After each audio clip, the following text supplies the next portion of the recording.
Hello everyone. Today we will discuss chapter number 3 of book Movements Iswaran the Storyteller by R.K. Lakshman. R.K. Lakshman, full name Rasipuram Krishnaswamy Lakshman, was born in 24 October 1921, Mysore. Also received Padma Vibhushan award and many more. So, Ishwaran, the storyteller. This is an interesting story about Ishwaran, a cook. He served as a cook to Mahendra, a junior supervisor. Ishwaran was devoted to his master and an expert cook. Another quality of Ishwaran was that he was a master storyteller. So that's why his name Ishwaran the storyteller. So the title of this chapter, Eswaran the story teller, tells us that this story is about Eswaran, कि ईश्वरन के बारे में story है. उसको story teller भी कहा जाता है क्योंकि उस स्टोरी टेलिंग है, उसकी एक आर्ट है और वो इसमें बहुत ज़्यादा अच्छा है. ईश्वरन स्टोरी सुनाने के लिए स्पेशल इफ़ेक्ट्स यूज़ करता है, अपनी वॉइस को मॉड्यूल कर लेता है, चेंज कर लेता है, अपनी बॉडी लैंग्वेज को इस तरह से बना लेता है कि जो स्टोरी है वो बिल्कुल रियलिस्टिक लगती है. So that the listener get attracted, जो सुनने वाला है वो अट्रैक्टेड हो जाए और इसी उसकी स्टोरी में कैप्चर हो जाए. तो राइटर यही हाईलाइट करना चाहता है, यहाँ शो करना चाहता है ईश्वरन की क्वालिटी को कि वो स्टोरी टेलिंग में बहुत ज़्यादा अच्छा है. He is good at storytelling. They appear to be real, और उसकी जो स्टोरी सुनाई हुई हैं वो बिल्कुल रियल लगती हैं. And were a source of entertainment for Mahendra. जो महेंद्र है वो उसका ऑनर है. ऑनर इन द सेंस कि उसके पास जो ईश्वरन है वो काम करता है. तो महेंद्र एक जूनियर सुपरवाइज़र है और कुक है उसका ईश्वरन. तो ये स्टोरी उसके बारे में डिस्क्राइब करती है हमें. महेंद्र के को अपने काम के से रिलेटेड, वर्क रिलेटेड जॉब है उसकी, सुपरवाइज़र की है. तो वो सुपरविज़न करने इधर से उधर प्लेस टू प्लेस उसको जाना पड़ता है. हेड ऑफ, जैसे कि उसको ऑर्डर आते हैं हेड ऑफिस से. तो he work mainly in coal mining area, railway bridge construction sites. तो साइट्स पर उसको जाकर सुपरविज़न करना होता है. सो दैट्स वो प्लेस टू प्लेस मूव करता है. But fortunately he had an expert cook, कि लकीली उसका जो उसके पास एक्सपर्ट कुक है, केयर टेकर है उसका ईश्वरन, जो कि खाना बनाता है, कपड़े धोता है और उसको उसके साथ अक्सर बातें करता है. एवरी मॉर्निंग, हर मॉर्निंग जब महेंद्र चला जाता है काम के लिए, तो ब्रेकफास्ट के बाद ईश्वरन सारा शेड क्लीन करता है, कपड़े धोता है, और लंच के बाद वो तमिल थ्रिलर्स पढ़ता है अपने स्पेयर टाइम के लिए. अपने स्पेयर टाइम में मतलब फ्री टाइम में वो तमिल की स्टोरीज़ को रीड करता है. इसी रिजल्ट में ही इनोवेटेड हिज ओन थ्रिलर्स. तो वो तमिल थ्रिलर्स पढ़ता है तो वो अपनी स्टोरीज़ को क्रिएट करने लगा. And would tell it to Mahendra, और महेंद्र को सुनाता है. महेंद्र वुड लिसन पेशेंटली, वो भी बड़े आराम से सुनता है और अनक्रिटिकली सुनता है. Eshwaran would describe narrating even the smallest incident with suspense and a surprise ending into the account. अब ईश्वर ने इस वे में डिस्क्राइब करता है, स्टोरीज़ को नरेट करता है कि स्मॉलेस्ट से स्मॉलेस्ट इंसिडेंट है जो वो सस्पेंस से भर जाता है और सरप्राइज से एंड हो जाता है.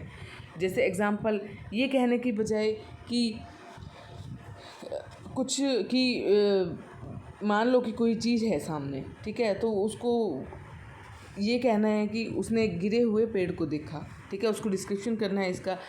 पर वो ये नहीं कहता था, वो ये कहता था कि उसने एक मेन रोड पर एक गिरा हुआ पेड़ देखा. ऐसा कहने की बजाय वो ये कहता था कि रोड बहुत ज़्यादा डेजर्टेड था और लोनली था, सुनसान था और मैं अकेला था.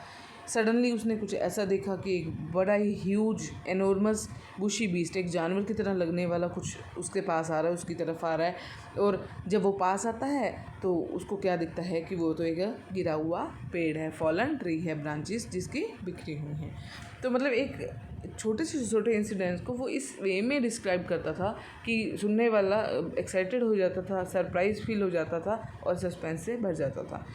तो इसी तरह से अब आगे बताया गया कि next he told story how he had paralysed a mad elephant. फिर वो बताता है कि किस तरह से उसने एक पागल एलिफेंट को पैरालाइज कर दिया था, उसको कंट्रोल कर लिया था जिसने बहुत ज़्यादा लोगों के बीच में परेशानी क्रिएट की हुई थी. वो इन एनिमल्स के बारे में बताता है जो कि timber lorries, but when they turn wild even the most experience mahout is not able to. ठीक है, कि जो ये लकड़ी के गोदाम में करने वाले जो हाथी होते थे, पर जब वो अनकंट्रोल हो जाते थे उनके महावत से भी कंट्रोल नहीं होते थे, जो कि उनकी टेक केयर करते थे। इसी इंसिडेंट में उसने एक टस्कर के बारे में बताया, एक हाथी के बारे में बताया कि वो कैसे लकड़ी के गोदाम से भागकर आ गया, बिगेन रोम आउट, कि घूमने लगा, स्टैम्पिंग ऑन बुशेस, झाड़ियों को तोड़ने लगा, tearing creepers and breaking branches at will. Soon it reach the outskirts, ठीक है, आउटस्कर्ट्स मीन्स कि जो फॉरेस्ट एरिया से बाहर वाला, जो टाउन से बाहर वाला जो फॉरेस्ट्री एरिया होता है वहाँ पर, ठीक है। अब वो बिगेन स्मैशिंग शॉप्स और स्टॉल्स को, शॉप्स को क्या करने लगा, नुकसान पहुँचाने लगा। इसी तरह से finally it reached Eswaran school. अब ईश्वरन जब यहाँ छोटा है तो वो अपने एक स्कूल के इंसिडेंट यहीं बता रहा है कि जब वो छोटा था तो वो उसके स्कूल में पहुँच जाता है, ठीक है। वो अपने जब चाइल्डहुड अर्ली एज की बात कर रहा है और यहाँ पर एक एग्जांपल दे रहा है एलिफेंट का। तो इसी तरह से वो कहता है जब मैं छोटा था तो वो हमारे स्कूल में पहुँच गया था और there everyone was terrified watching the drama of tusker. सब डरे हुए थे उसका ड्रामा देखकर। फुटबॉल गोल पोस्ट को उसने उखाड़ फेंका था, वॉलीबॉल नेट को भी टीयर कर दिया था। लेटर ईश्वरन बताता है कि उसने ग्रैब किया एक केन इन द सेंस की स्टिक, एक टीचर के हैंड में स्टिक थी क्योंकि स्कूल टीचर थे वो, तो वहाँ से उसने उसके हाथ से ग्रैब की स्टिक और face the mad tusker boldly, और उसको फेस किया। He hit on the third toe, उसने उसके पैर की उंगली थर्ड टो पर ज़ोर से वो उसको हिट किया एलिफेंट के, और ये एकदम से कांप उठा, घबरा गया और कोलैप्स हो गया, बेहोश हो गया।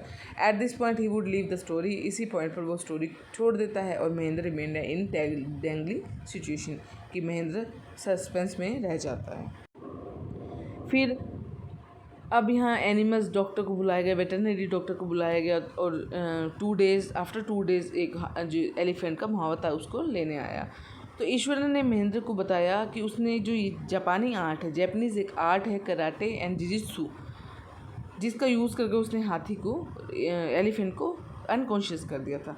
तो ईश्वरन ने बताया महेंद्र को कि जो ये फैक्ट्री पे काम करता है, अब वो on the auspicious day he weaved a story about a ghost women holding A forts on her hand, ठीक है। अब इस धारा में क्या होता है कि ईश्वरन महेंद्र को बताता है कि फैक्ट्री का जो एरिया है जहाँ पर वो काम करता था, उसी किसी पहले कभी यहाँ पर कब्रिस्तान होता था, ग्रेव यार्ड होता था। तो उसने कहा कि अक्सर उसे यहाँ पर रात को भूत दिखाई देते थे, कभी कभी तो एक औरत का भूत भी नज़र आता था, घोस्ट नज़र आता था। तो यहीं पे वो बता रहा है कि वो एक स्टोरी बुनता है एक घोस्ट वुमेन की, अपने हाथ में बच्चा लिए हुए है वो। Mahendra stopped him for such nonsense stories, Mahendra उसको रोकता है इस नॉनसेंस स्टोरीज़ के लिए, इस तरह की। There are no such type of figure but are imagination only after few days. Mahendra heard some noise near his window still during night time, ठीक है। वो कहता है ये हमारी इमेजिनेशन है, सिर्फ इस तरह का कोई सीन नहीं होता। लेकिन कुछ दिनों बाद उसको कुछ ऐसी नॉइज़ आई जो कि उसकी विंडो से आई रात के समय। First he put it as some sort of small animal like cat, उसको बिल्ली की तरह कुछ लगा कि ऐसा कुछ होगा, but noise became louder and louder. अब जो आवाज़ थी बढ़ती जा रही थी। When he peeped through the window, और जो उसने विंडो से झांका बाहर, ही fainted for he saw some cloudy figure clutching a bundle near his window sill, उसको लगा कि कोई लेडी खड़ी है बाहर, उसकी फिगर है जो अनक्लियर है, जो उसने फिगर देखी है, और वो खिड़की से ज़्यादा दूर नहीं थी।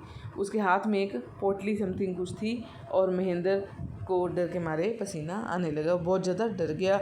अब Mahendra could not sleep that night, उस रात नहीं सो सका। In morning Eswaran smilingly asked, उसको पूछा कि साउंड और वुमेन घोस्ट के बारे में, जो कि महेंद्र ने उसको रिफ्यूज़ कर दिया था बिलीव करने से, क्योंकि ईश्वर ने जब स्टोरी सुनाई थी तो महेंद्र ने कहा था ऐसा कुछ नहीं होता है, इमेजिनेशन होती है। तो ही also complaint about how he chilled him the other day, ठीक है।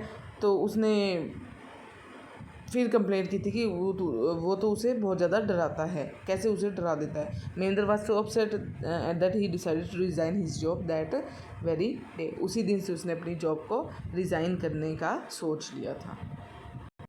सो जैसे ही वो ऑफिस पहुंचा तो उसने तो उसको कहा कि मैं तो बहुत ज़्यादा ठंडा हो चुका था, डर के मारे बहुत ज़्यादा परेशान था, बहुत अपसेट हो चुका था। तो उसने जब जैसे ही वो ऑफिस पहुंचा तो उसने वहीं से अपनी ट्रांसफ़र करने के लिए लेटर दे दिया था। और उसका इंटेंशन यही था कि वो अगले ही दिन इस जगह को, जो ये डरावनी जगह थी, हॉरिफाइड जो ग्रेवयार्ड टाइप जो सीन था, प्लेस था, उसको यहाँ से ये छोड़ देना चाहता था, लीव कर देना चाहता था. So this is your story.